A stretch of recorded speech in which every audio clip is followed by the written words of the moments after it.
জাতীয় দল যেখানেই সফর করছেন সঙ্গী হচ্ছেন নাজমুল আবেদিন ফাহিম। সামনে থেকে দেখছেন টাইগারদের একের পর এক ব্যর্থতা। তাতে চূড়ান্ত হতাশ ক্রিকেট অপারেশনস চেয়ারম্যান ফারুক আহমেদের সাথে বনিবনা না হলেও নতুন সভাপতি আমিনুল ইসলামের সাথে জুটি বেঁধে দেশের ক্রিকেটে বদল আনার প্রতিশ্রুতি নাজমুল আবেদিনের। লাহোর থেকে ইকরাম হুসাইনের রিপোর্ট।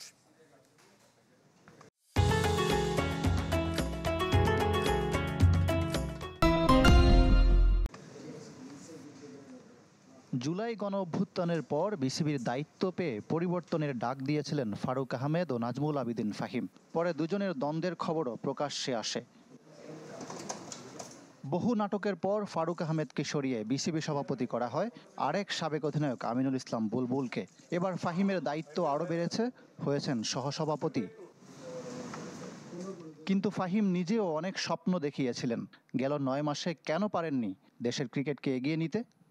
আমাদের নিজস্ব একটা মান আছে, সেই মানটা যদি আমরা ধরে রাখতে পারতাম তাহলে হয়তো ব্যাপারটা নিতে সহজ হতো না, আবার একটা দিন আমরা আবার জিততে পারবো। কিন্তু আমরা দেখছি ক্রমান্বয়ে একটা অবনতির ছোঁয়া দেখছি, কনফিডেন্সের অভাব দেখতে পাচ্ছি। মাঠের ক্রিকেটের আরও বাজে হাল। দলের সঙ্গী হয়ে সাক্ষী হচ্ছেন একের পর এক ব্যর্থতার। চূড়ান্ত হতাশ নাজমুল আবেদিন। টাইগারদের টি-20 সামর্থ্য নিয়ে তুলেছেন প্রশ্ন।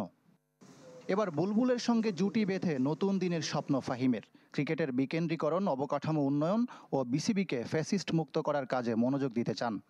আমরা সবসময় বলে এসেছি যে ঘরোয়া ক্রিকেটটাকে আরো উন্নত করতে হবে, ওখানে আরো মনোযোগ দিতে হবে, ওখানে কম্পিটিটিভ এনভায়রনমেন্ট তৈরি করতে হবে। তাহলে হয়তো আমরা আরো ভালো খেলোয়াড় নিয়ে আসতে পারবো। বিপিএল সহ ঘরোয়া ক্রিকেটও ঢেলে সাজানোর প্রতিশ্রুতি। কথা রাখতে পারবেন তো ফাহিম? ইকরাম হুসাইন, চ্যানেল 24, লাহোর, পাকিস্তান।